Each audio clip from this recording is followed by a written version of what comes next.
All right, so welcome to Power Session with Jumoke, uh, session 11. This is our 11th session. The focus is for those preparing to write PMP exam, but it's also a platform for acquiring knowledge for those that are already certified, and you stand the chance of getting one PDU if you stayed all through to the end. Today, we'll be looking at project integration management. For those of us that have been in this training, we know that as project managers, especially for predictive methodology, you will need to plan your project. So you plan components of the project, and then your ability to be able to integrate these sub plans together is what would help you to achieve success. So at the end, we will be looking at some 5 practice questions that I will use to test if you actually paid attention from beginning to the end. For those on Zoom, if you saw me looking this way, it means I'm looking at my TikTok because I've gotten some people live there as well. So what is project integration management? What is it? It ensures that project components are properly coordinated. As I said earlier, you have some plans, scope and all that, quality, risk. And so for you to be able to coordinate these plans, to know when to use what is where integration comes in. So it's about making choices about resource allocation, balancing competing demands, and managing interdependencies. That is what you do as a project manager. You will never almost always not have all your resources that you need for a project, and there will always be demand. So your ability to be able to balance them, okay, I need 7 engineers, I have 5. How do I ensure that the project keeps going without us stalling, that until we have all the 7? Or I need $100 million for this project. How do I ensure that the project, and now I have only 20 million now, but I need 120. What do we do? What are our options? Do we wait until we have the entire 120 USD, or we integrate our plans to ensure that we are able to start the project with the 20 million that we have? And then as we get more resource, we continue. So that is what integration would help you to do. Why is it important? It is like the central nervous system of human being. That is what integration management is to project management. It's the central nervous system. It links strategic intent to project execution. Every project that you are executing is to meet the strategic goals of your organization. And so your ability to be able to meet that goal, it is through integration management, okay? And the integration management plan is important because it ensures that every change, document, and deliverable is harmonized. As you work on projects, there will be requests for changes. For predictive, we say that you need to go through the change control process, where you have the change control board, and you, the project manager, would have to do analysis of change requests so that they can take informed decision.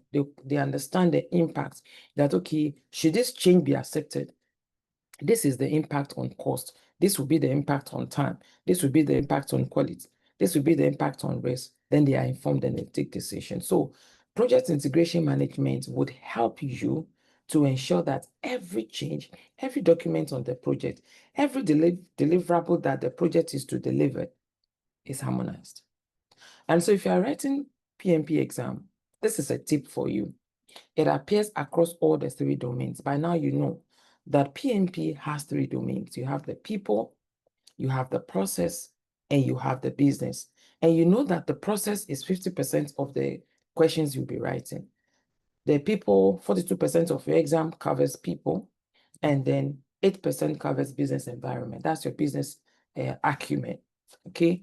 And because you are managing projects and there are tasks to be executed, you will need humans, to execute them. That is why your ability to manage people through emotional intelligence, active listening, and all the other power skills that most people refer to as soft skills are very essential in you managing these people. There'll be conflict resolution, collaboration, communication, and all that.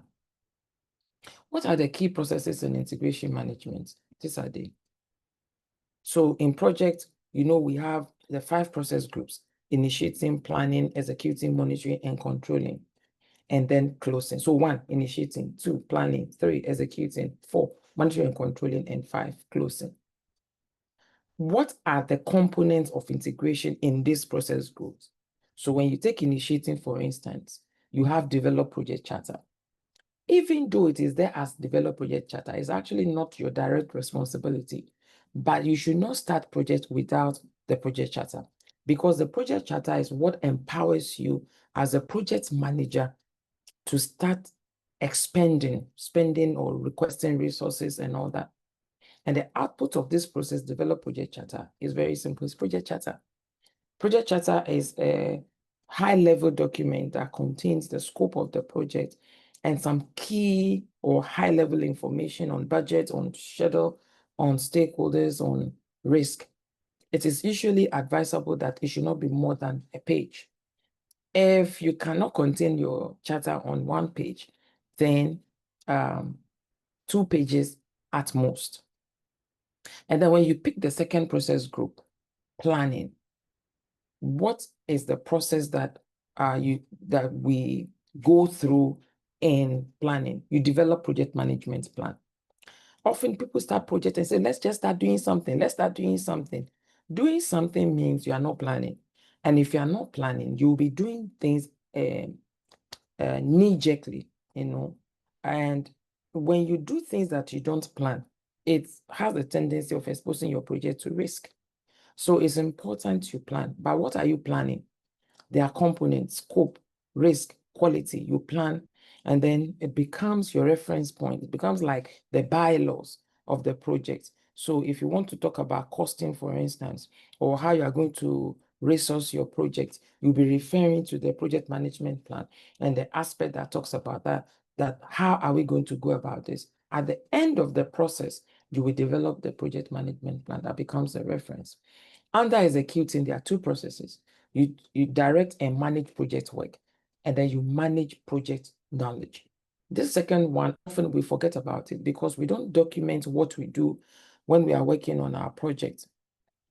You see what I mean? So it's important that you document knowledge, and you can do that through workshop, through periodic project updates.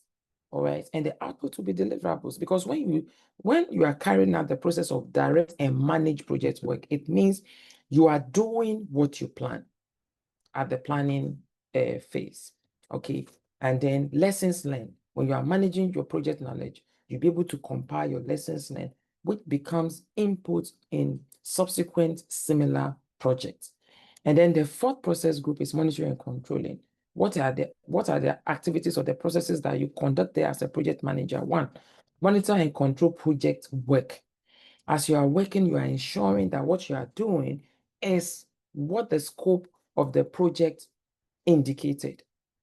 By so doing, you avoid scope creep. It is through monitoring and controlling project work that you eliminate that. And then you perform integrated change control.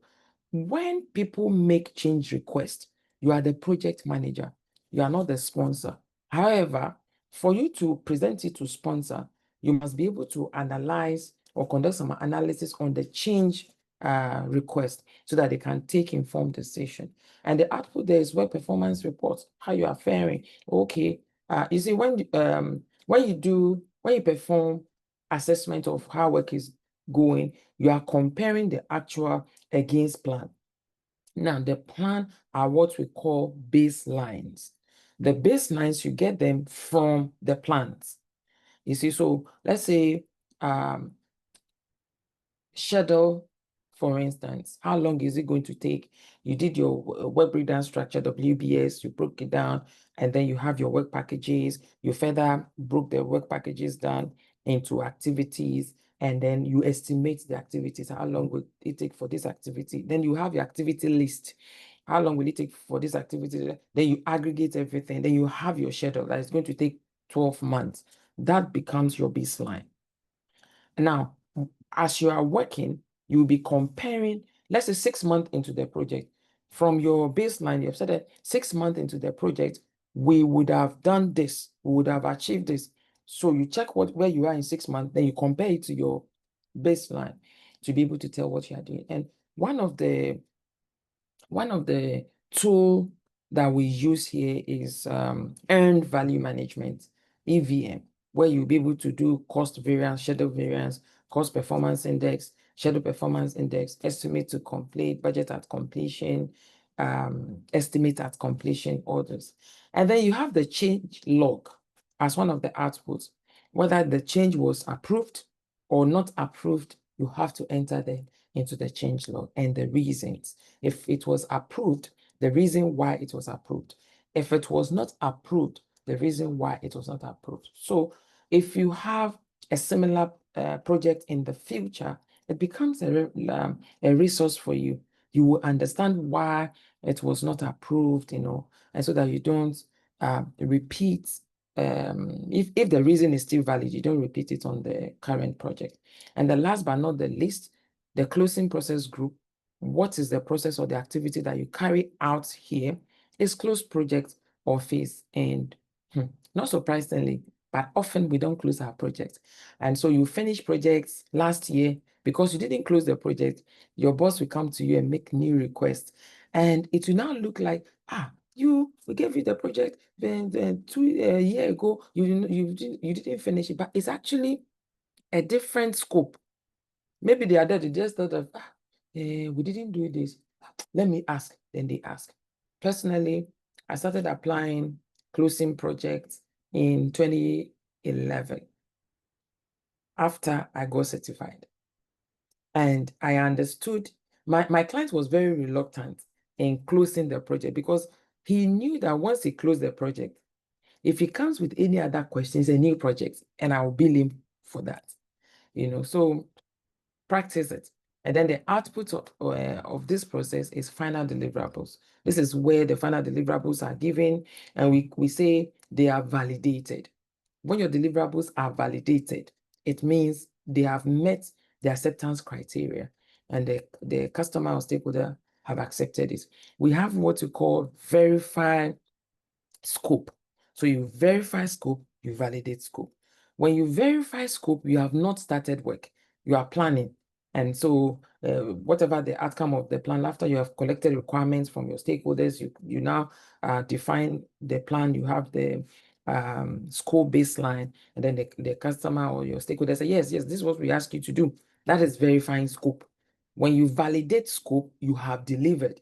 And the client comes and says, yes, this was what we asked you to deliver or manufacture or produce, and you have produced it. So this is the difference between verify scope and validate scope, right? And then the final report, which you will deliver to your customer. Your customer here could be the sponsor, which could be management, or even yourself if you're an entrepreneur. So this is just a page for summarizing what integration looks like. So I'm going to pick each of the item here, develop project charter, develop project management plan, and all this, and subsequent, just one slide. Develop project charter. It's a document that formally authorizes the project and gives the project manager authority. This is the document that appoints you and authorizes you to start spending money.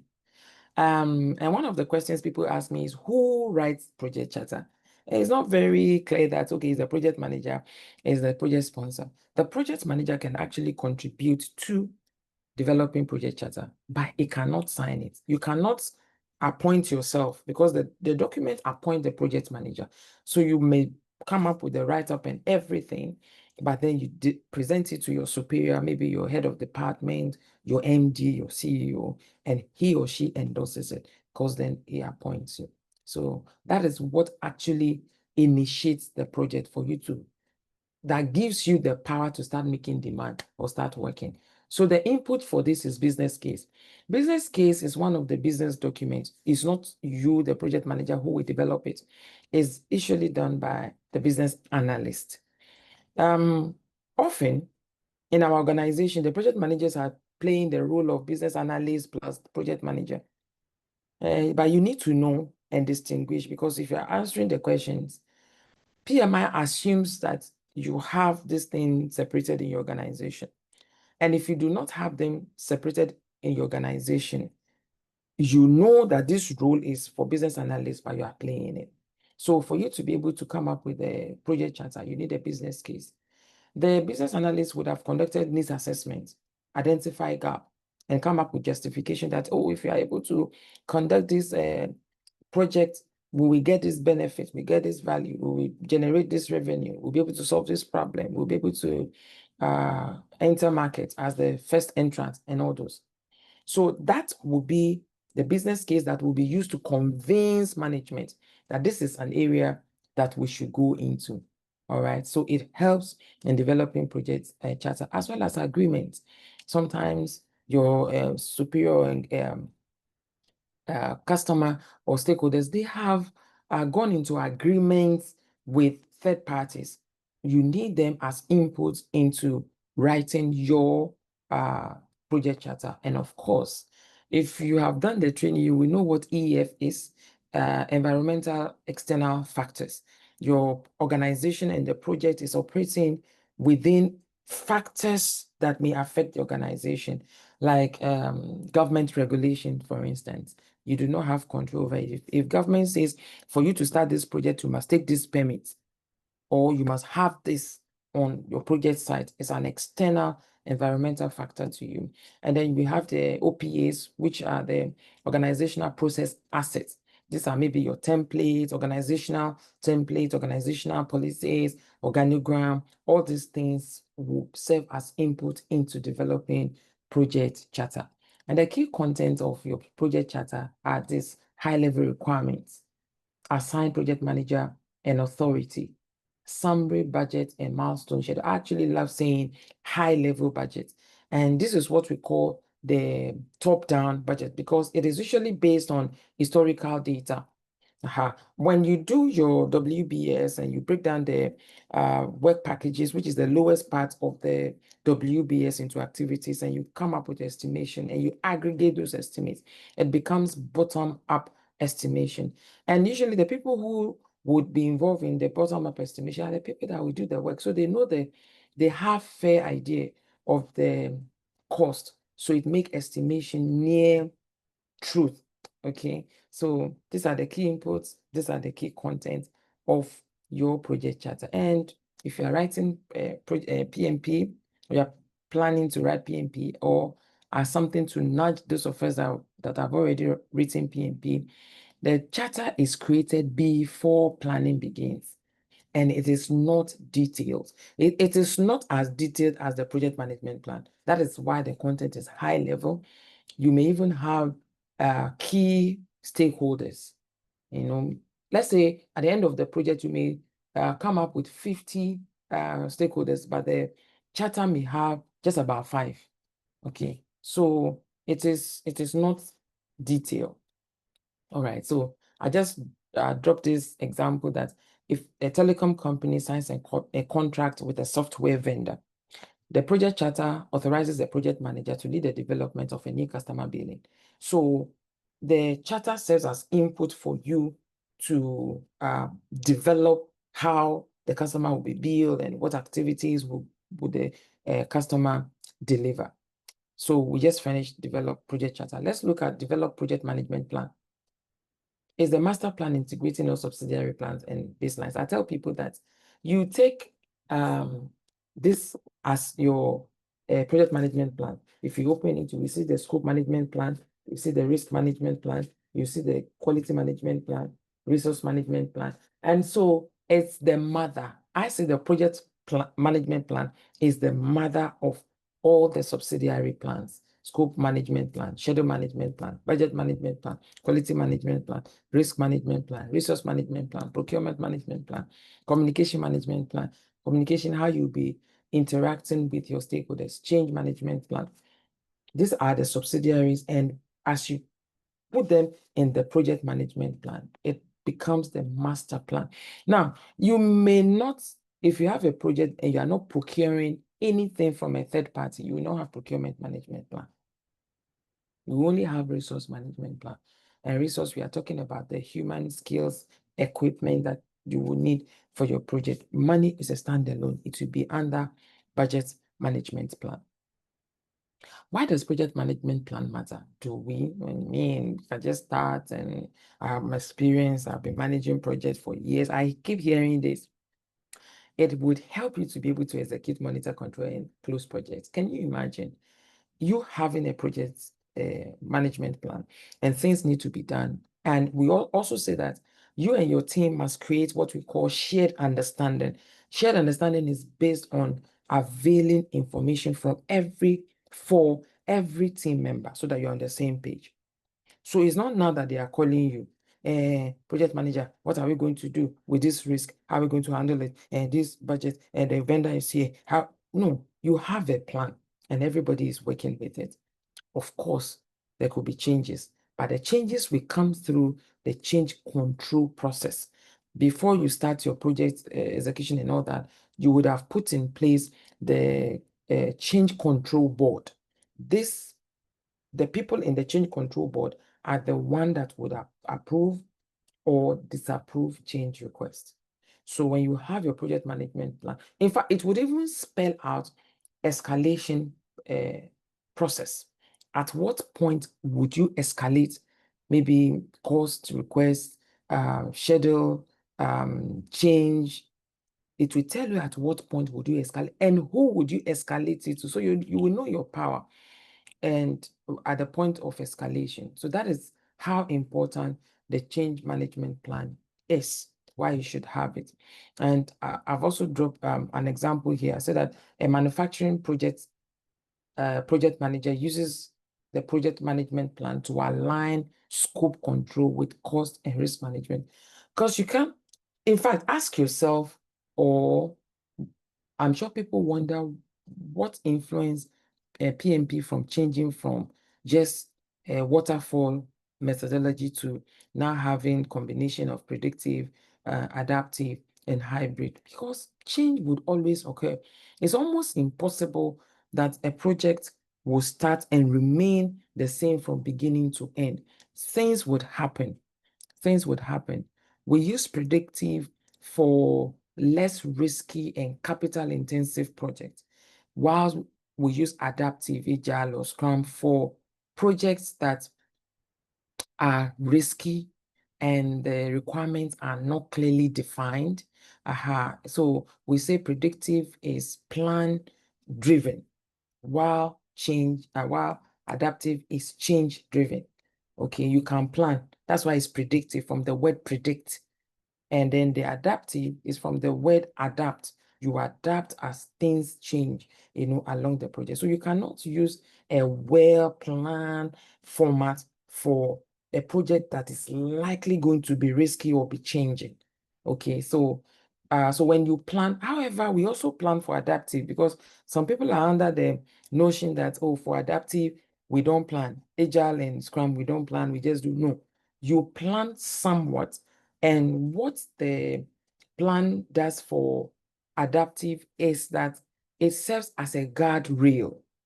This is my favorite example, that if you live in a 3 bedrooms and you have a fenced compound and you put your children in the compound and you told your children, you can play anywhere, anywhere. As I tell people, it's not strictly true that your children cannot play anywhere, because they are contained within the fence. So the anywhere is subjective, anywhere within the fence. That is what planning does for adaptive. So you plan, however, the plan is usually by iteration by iteration.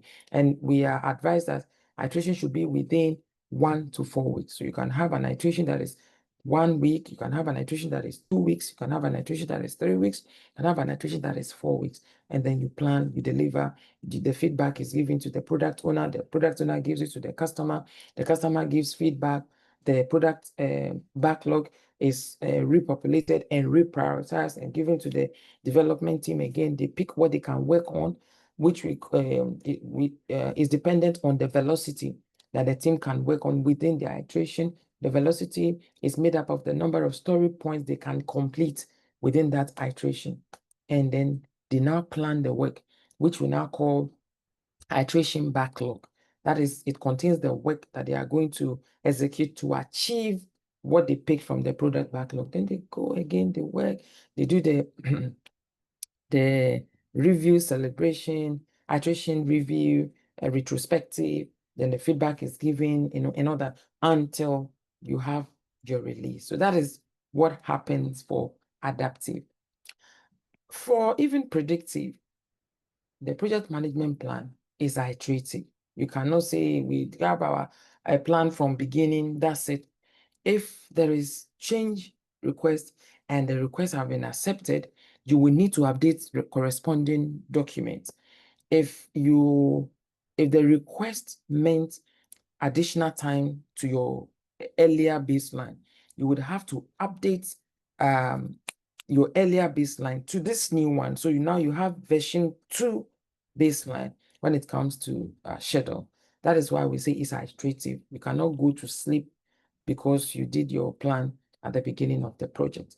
Now, direct and manage project work. This is where you actually execute what you plan with the changes, if there are changes approved. And the outputs are, of course, when you're executing what you plan, you'll be delivering on your deliverables and then attending to change requests that have been accepted or not accepted. Then you have work performance data. This is what you will use to be assessing how you are faring.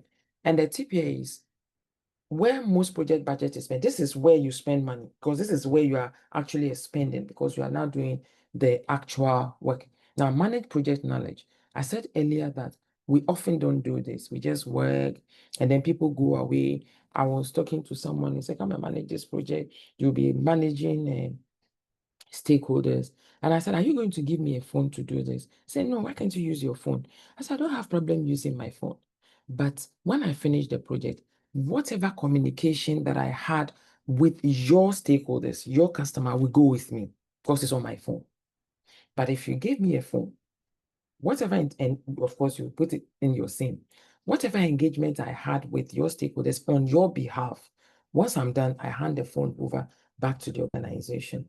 And whoever takes up maybe after me would have things to refer to, and it's the same way I tell people, don't use your personal emails for your work. Use your work email for the work you have been given to do. Why would you want to use your personal email? You go with the knowledge, and add additional information. So it's important we manage, and people take it for granted. People take it for granted. So it doesn't matter. It's working on it, and as long as we get our results, it's always not true or right to do that. So when you are managing project knowledge, you come up with lessons learned register or updated lessons learned register, updated knowledge assets. Knowledge is assets. Is assets. And until we start managing knowledge as assets, we'll be having high turnover of employees as a result of knowledge that they go away with. So, and one of the ways you can actually update your knowledge asset is by organizing workshops, periodic sessions where you pick each of the team members to lead something. What did you benefit from this? What did you learn from these projects? Stuff like that. So that's how you can update your knowledge assets, and it encourages continuous learning culture. Some of my trainings, when people are in class, they know that they can be called up anytime. So you pay attention. You pay attention. And the same way, when people know that for this project, I may be called up to state what I have benefited or what I have learned, it would encourage learning culture. And it will also manage knowledge throughout the project, So it's important. And then it helps subsequent projects. And when it comes to monitoring and controlling project work, this is where you will track, you will review, you will report progress to meet the performance objectives. Some people also don't do this. They wait until the end of the project, say, oh, you didn't tell me, I didn't know. But as you plan, you will also indicate, in fact, we have what we call team charter. We have project charter and we also have team charter. Team charter is where you state the objective of the project, then you identify roles and responsibilities of people that will work on the project. And when you have people working on the project, you assign the role to team members, all right?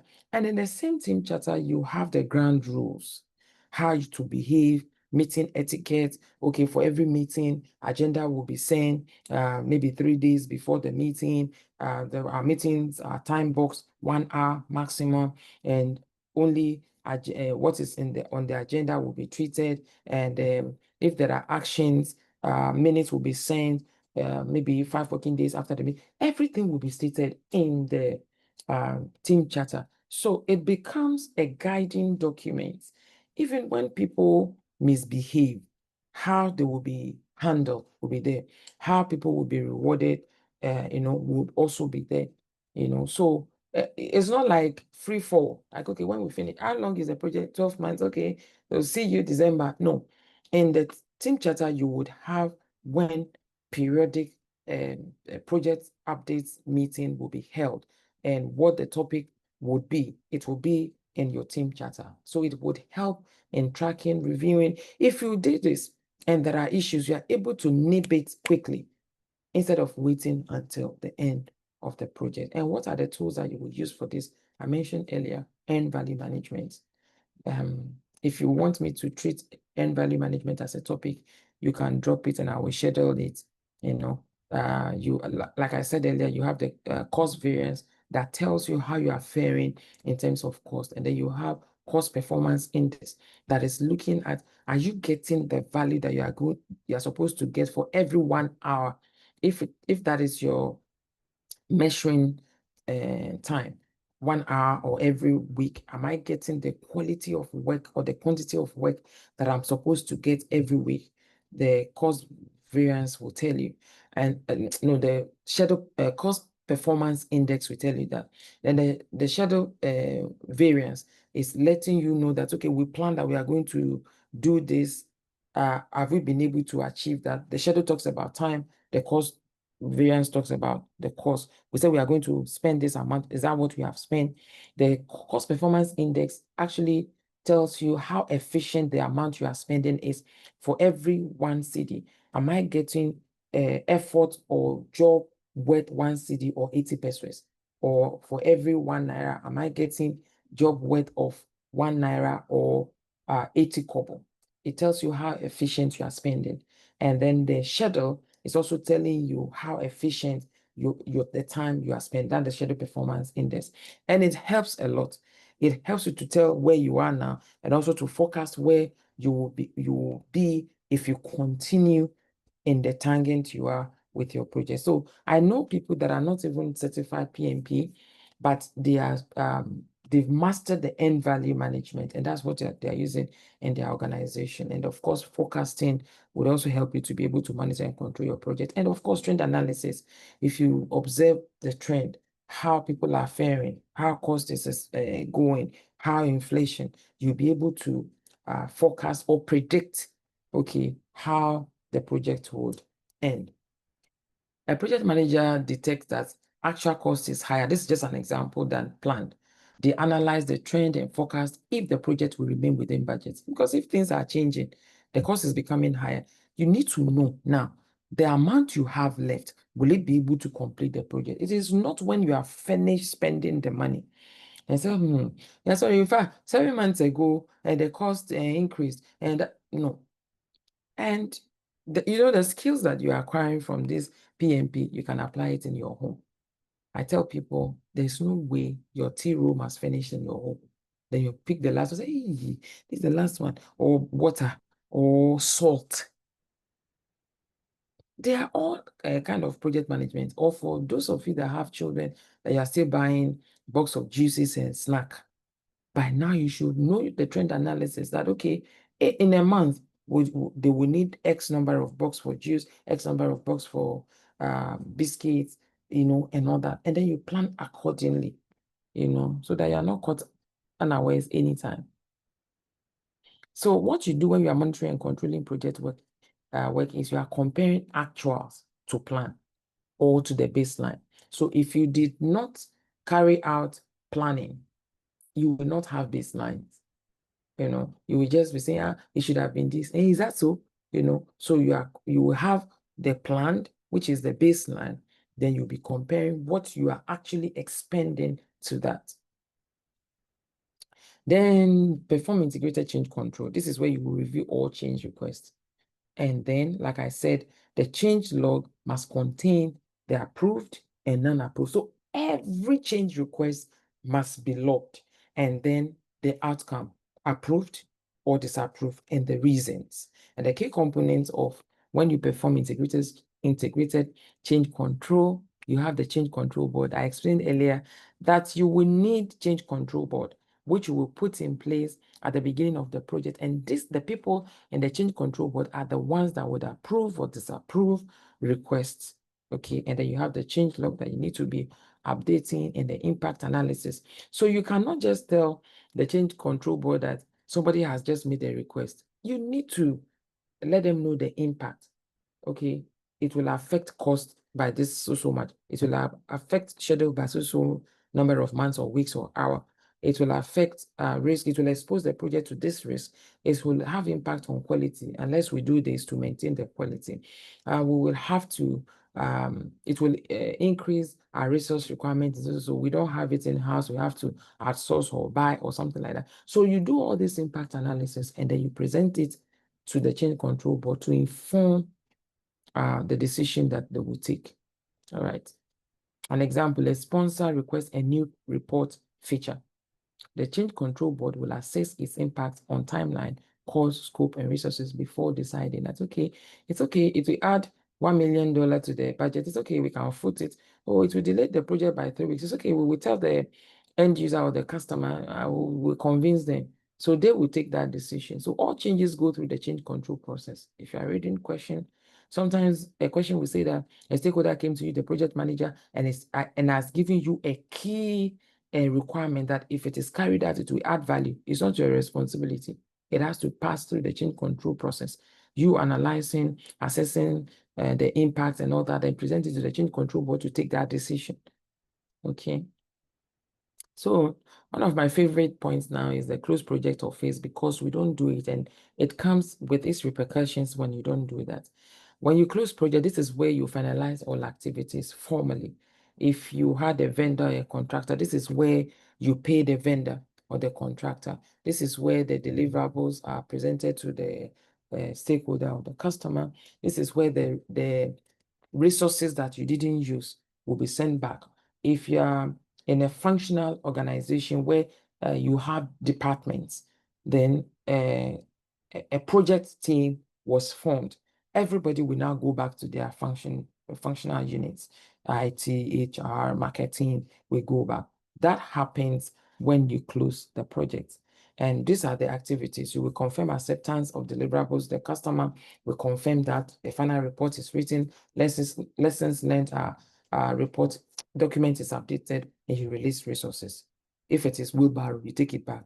Tractor, you take it back. Pen, you take it back to where you took it from. A4 sheet that is left, take it back. You don't take it home. So these are some tips when it comes to PMP exam. 1, know what is created, know what is updated, and know what is an input, so that when you are reading questions, if this is baseline, if a change request is updated, what is next? You update the documents. And then 2, charter is high level. You don't have all the details as in requirement. In fact, it is from the charter that you, after you've identified your stakeholders, that you start collecting requirements from the stakeholders to be able to plan scope and define your scope baseline. And then you put that in your project management plan. So project charter is high level document, while project management plan is detailed. And then 3, changes need analysis before approval. You cannot just approve change without you analyzing the impact. Okay. And then 4, integration questions will test your ability to think holistically. So it's like cooking. When do you add pepper? What amount of pepper? Like if you want to blend pepper to prepare stew or whatever, you need to be able to determine what amount of pepper should I add, onions, tomatoes, So you are not just focusing on tomatoes, you're not focusing only on pepper. So your ability to be able to think holistically bringing it together is what integration would test. Whether you are writing PMP exam or managing a project, you need to think like a system integrator. And leaders even fail at this. If you are a leader, your ability to be able to integrate the people working, resource, stakeholders, external, internal, and still be able to take decision without saying, oh, I forgot. And that is why every time you must have pen. Even if you are using a iPad, you must have pen. You must like something to write every time on you, because sometimes we deceive ourselves that I will remember. There's so much your brain can remember. So for you to be efficient as a project manager or a team member, you must think of integrating aspects of the project, like gear. If the, what is it called, that connect the gears on bicycle, if it is not working, then it would affect the pedaling. You will not be able to, excuse me, you will not be able to ride the bicycle. Okay, you'll not be able to ride the bicycle. So it's important you know this and make use of that. I'm sorry, I got distracted now. So if you're writing PMP, I love using this picture. You can do it.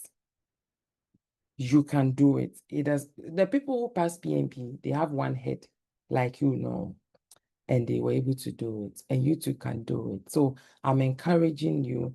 And I tell my story that when my first attempt at PMP, I failed.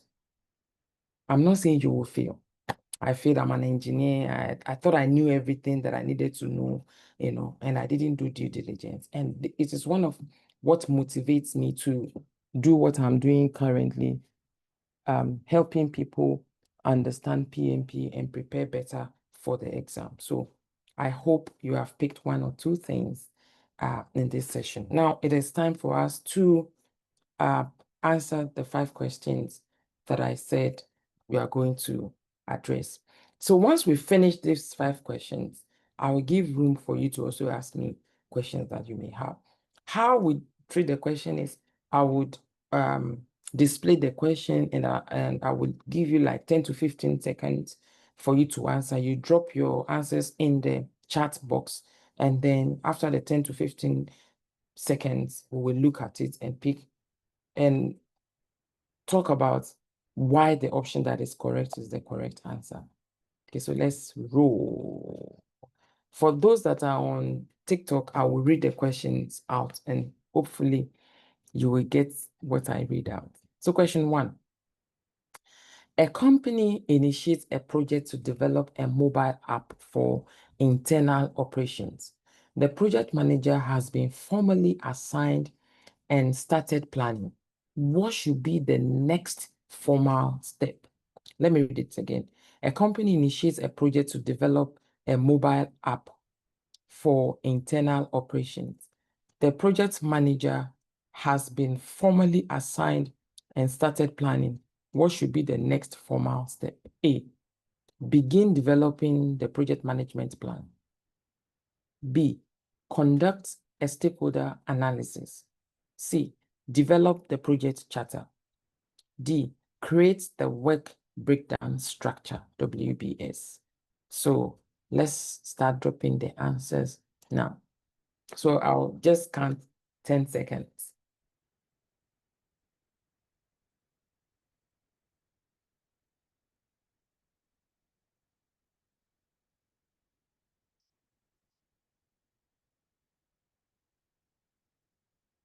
I see 7 answers.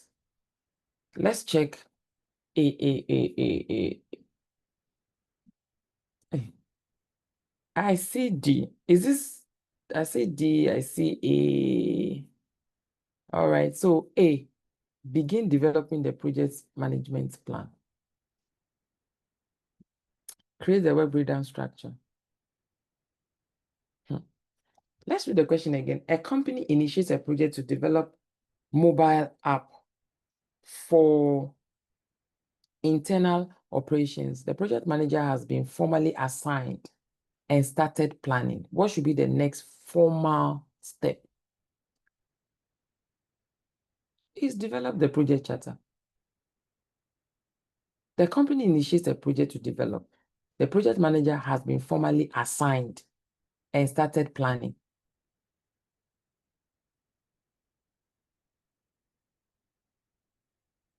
There's no mention, even though this suggests that, let me tell you one of the challenges I had when I wrote the PMP exam and I failed. I didn't use simulator. It is after I used the simulator that I realized that some of what I thought were answers were not actually answered. This is a bit confusing because, as I said, formally assigned and started planning. There is no mention of charter here, but we know that as a project manager, you are supposed to start from the charter. This is what would help you to plan. And so it's not beginning to plan begin the project management plan or create a WBS. You create WBS after you have defined the scope. Okay, so please, the answer is B. The charter must be created and approved before planning begins. It formally authorizes the project. 2, which of the following best describes the purpose of the project management plan? A, to define and authorize the project manager's authority. B, to guide project execution, monitoring, and control. C, to identify project stakeholders and their influence. D, to validate and approve the project deliverables.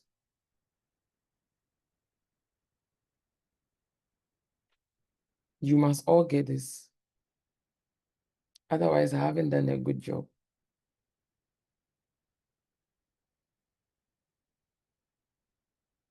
All right, let's check the answers. Why am I clapping? Let me show them.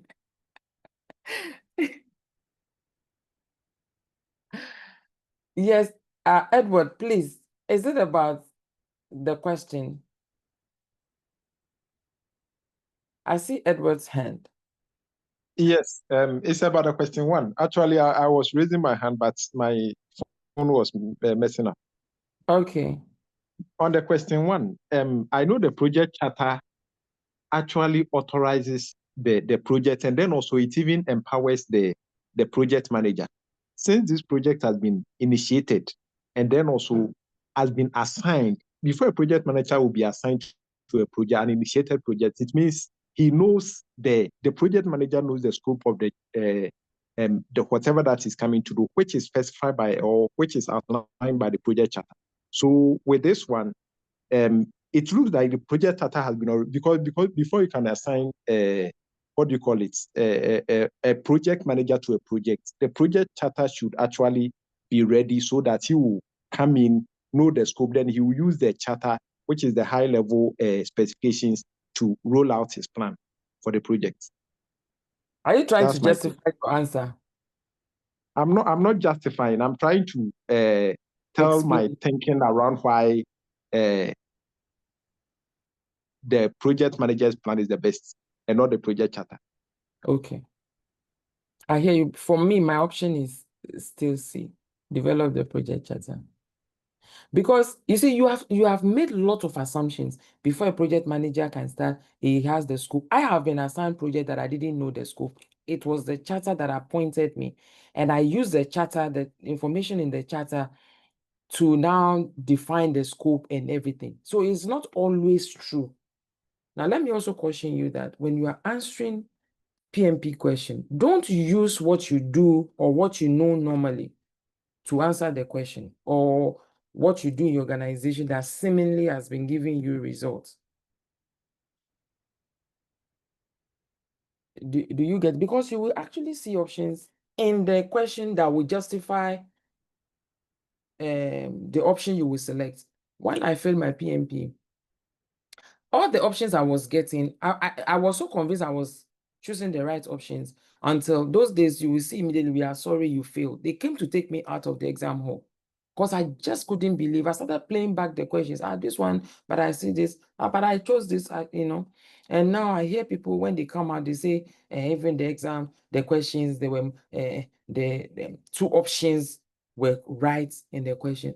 When they say that, I laugh in my head because it reminds me of where I was 2010, 2011 when I was preparing the exam. So I hear what you said, but what you said came with a lot of assumptions that the project manager would have known the scope. And what you also said there was some fact in what you said, that is a project charter that appoints. But there is nowhere that says the project charter, even though they say the project manager has been formally assigned and started. If you had even used this, formally assigned and started the planning, you may assume that, okay, the project charter is there. So what is the next? It's the project management plan.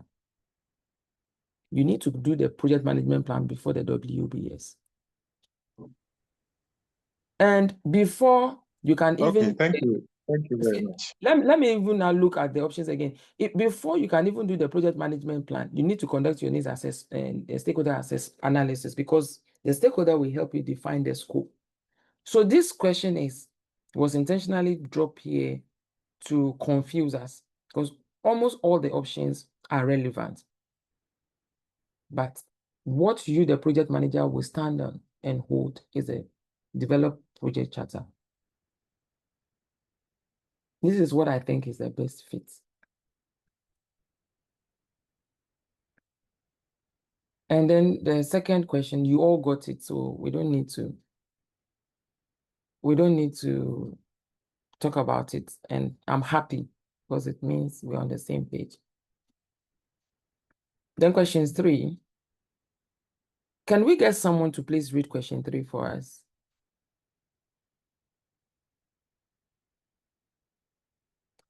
Okay. There's someone who said that being assigned a project could mean there are more than one project managers and one is assigned to start with the charter.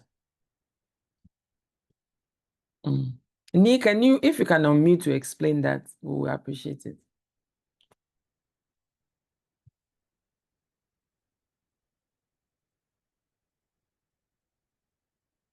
Hello, Ni.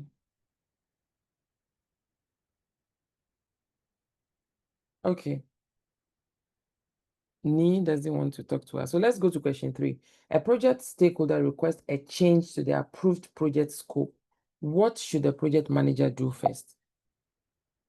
A, implement the change immediately. B, evaluate the impact of the change. Escalate the change request to the sponsor. D, update the risk register.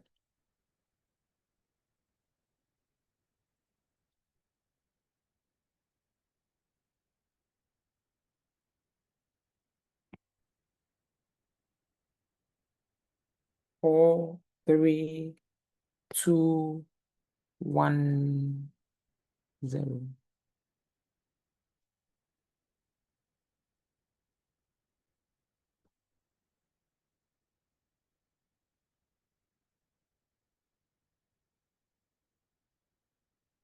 Evaluate the impact of the change. I think I said it a few times. So you can know the impact. Before a change can be approved or rejected, its impact on scope, time, cost, and quality must be assessed. Question 4. What is an example of tacit knowledge that should be captured in the lessons learned register? A step-by-step checklist for project closure. And then B, a documented project schedule template. And then C, a team member's experience in managing difficult stakeholders. D, a formal procurement policy for vendor contracts. What's the best answer? This is us testing your knowledge of explicit and tacit knowledge.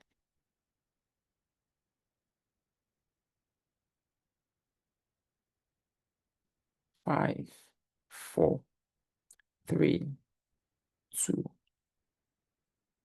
1, 0. Okay, so I see B. Is this B part of? Okay, can somebody unmute and tell us and justify their answer?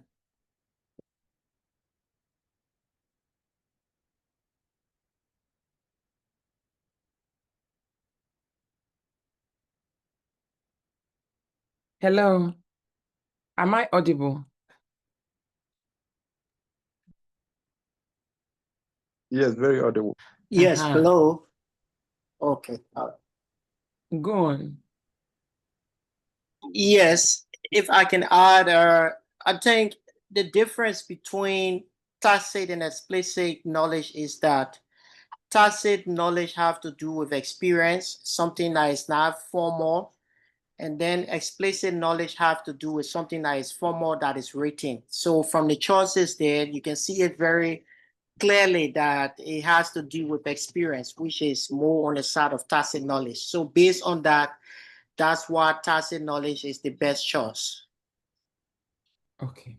So C is the best choice for you. Sure. Yeah. Okay. All right. Somebody chose A. Can you tell us why you chose A?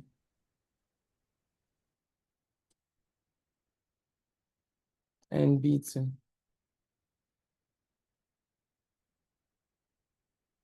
Yes, anyone wants to add to it? I just want it to be interactive.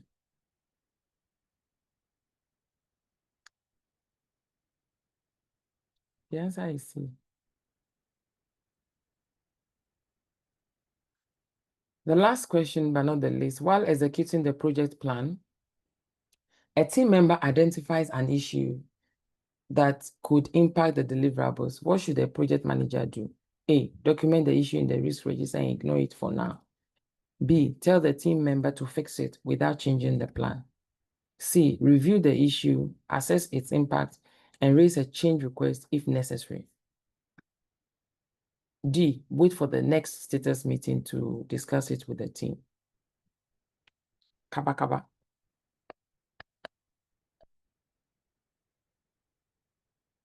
Is it A or B or C or D?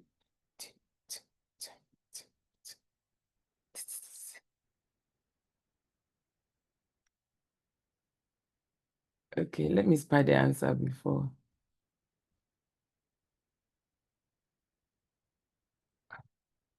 Is it like the questions they are so, or you people, you have studied Palm? Issues that impact scope deliverable or deliverable must be formally reviewed and managed via change control. So thanks very much for joining my session today.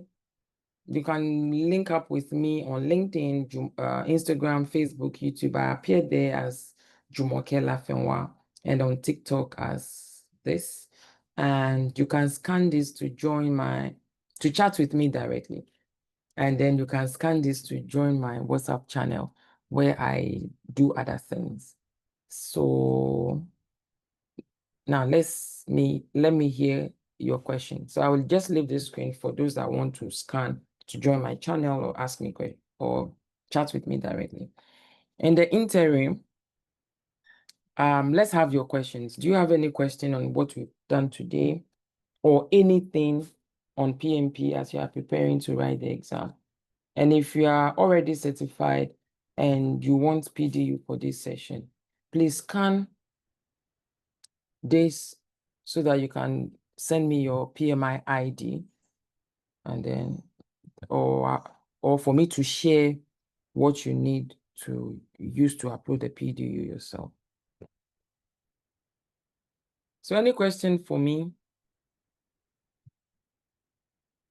You're only 22 on this call. I think you can unmute and even introduce yourself. Okay, Nicholas, is this a new hand? I'm just noticing it. Yes, please. It's a new hand. Okay. Thank you very much, Ma, for the excellent presentation.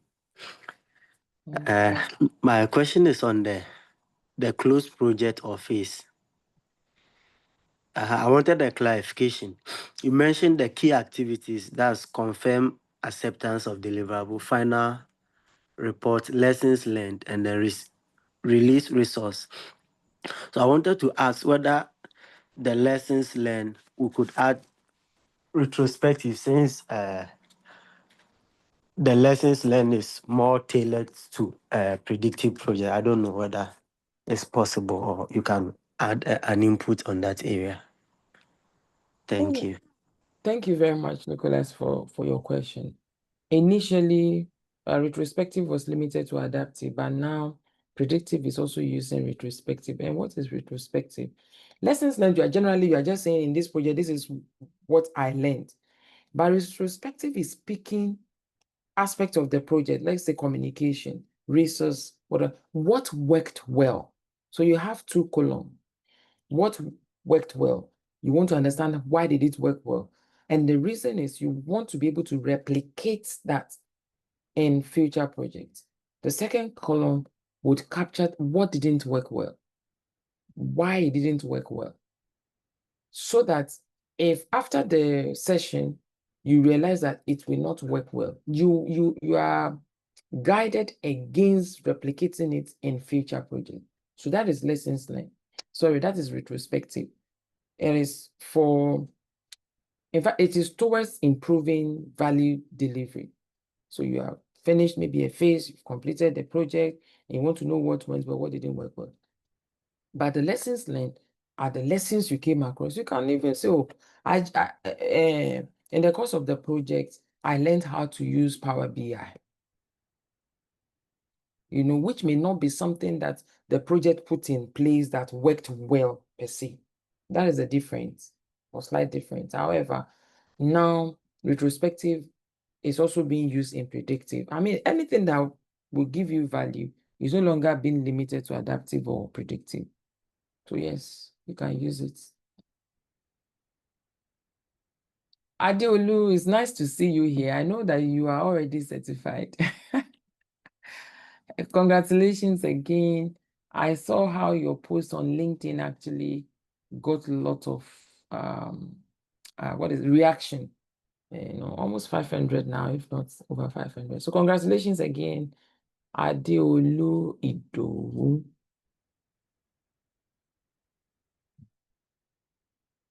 Yes, others, please let me Yeah, know. sorry. Thank you. I'm on transit. Thank you. Okay. All right, so I see Anne Olaniyan, I see Ask, Rabna, Benjamin, Chukwemeka, Betty Sedinam, Kala. Oh, Kala, it's nice to have you on the call. How are you doing? Hi, Jumoke. Thank you. It's nice to be here too. I'm okay. Always good to see you. I was talking about it with a friend today, and she's from the Caribbean, and I told her she should join and meet you. Looking forward to put you two in contact. Thank you. Thank you for the session. Welcome. I see DN Kosi, Edward Ebure. I'm sorry if I'm butchering your name. Ephraim, Golda, Kolapo Oduwole, Marian, Nicholas. I think Nicholas and Nehemiah, they've spoken. Nice and Noisy Area. Peter, Rakia to Ibrahim, Regina, Yaira, good to see you here. Do you have any question, comments, suggestion that you want to drop before we call it a day? And for those that want PDU, please remember to scan and get in touch so that I can get your PMI ID. And for subsequent questions. Hi, okay. Yeah, the name is Ebure. Ebure. And yeah, it's been a very wonderful session, and I enjoyed the whole thing. I'm certified, so I'll connect so that we update the PD. Okay. Yeah, thank you very much, and it's an eye opener for those that are actually it's practical. You made it so practical for the people that are going to write. So keep up the good work. Thank you. Thank you. Are you a member of the chapter? Yeah, I'm a member of the chapter. Okay. All right, thank you. Yes, any other comments before we go? Do you have the recordings of your... Yes. It's on the YouTube. It's on the YouTube. Just how did you get the information on this? Because I will share the link once I upload, and then you can have access to all the 10 previous sessions. Regina wants to know, how do we end the PDU with this? You need to let me have your PMI ID, and then tell me what you prefer. I can upload a PDU for you, or I give you the code to upload the PDU yourself. So the recordings are there. Just go to Hawking Valley Limited. Search that on YouTube.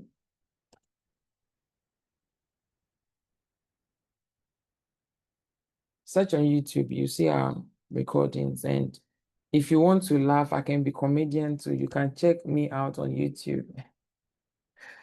That's my name on YouTube. You will see I failed PMP, my experience and all that. Yes, DN Kosi, please go ahead. Okay. Good evening. Good evening. Please, mine is a suggestion. Okay. I was thinking if you could help us solve more questions at the end of the section by providing us with Google form. No, say that again.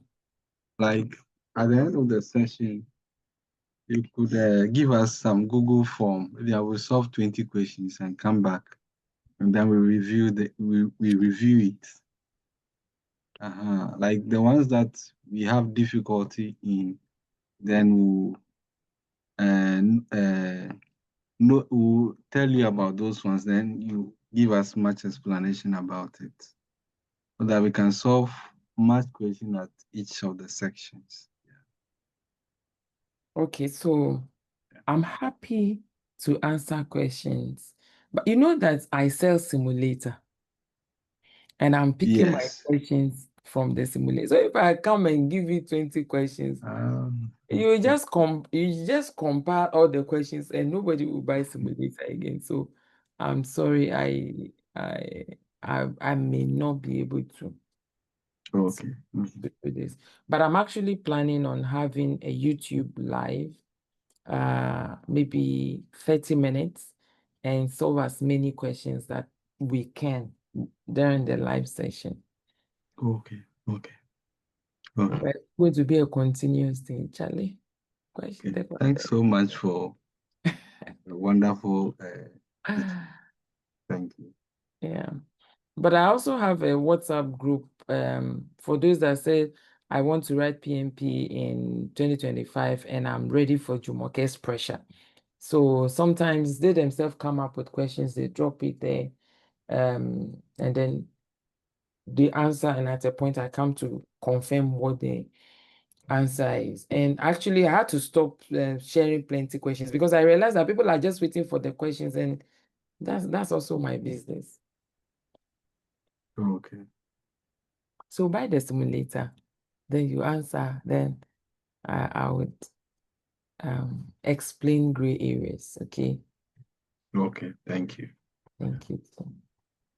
All right, on this note, is there any other maybe question or comment before we call it a day? All right.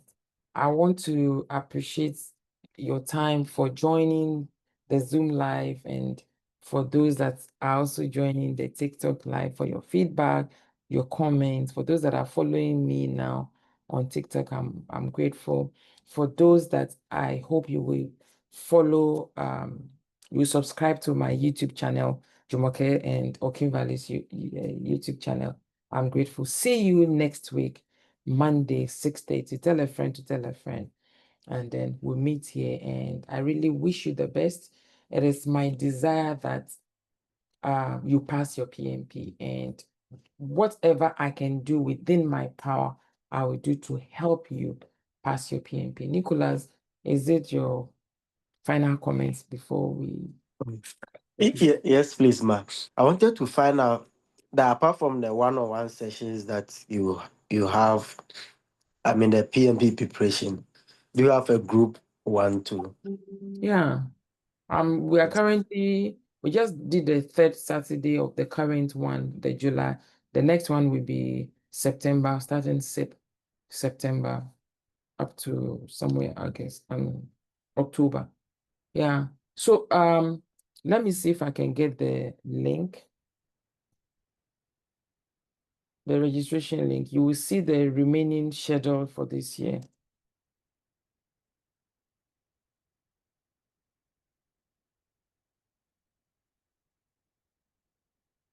And you would have to deny yourself. What's the word I want to use, Gra? It's not easy because you are busy people and all that. So I will encourage you to make time out of the no time to complete your training, put time to study and get it done. I know people that spent 8 weeks.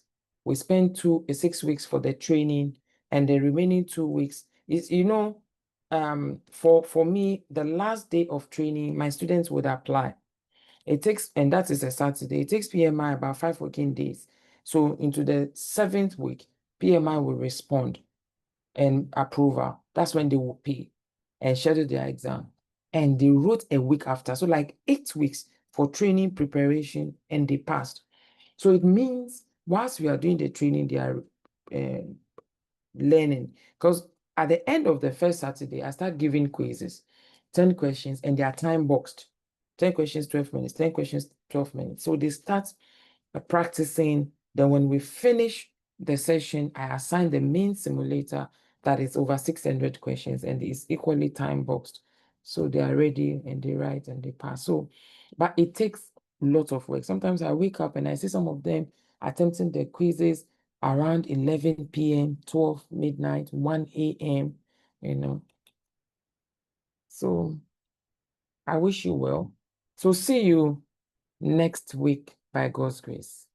But I'm always available. If you have any question, just drop it. If you want to join the group that I said, I'm writing PMP in 2025 and I'm ready for Jumoke's a problem or Wahala, let me know and I will add you to the group. So bye. God bless you.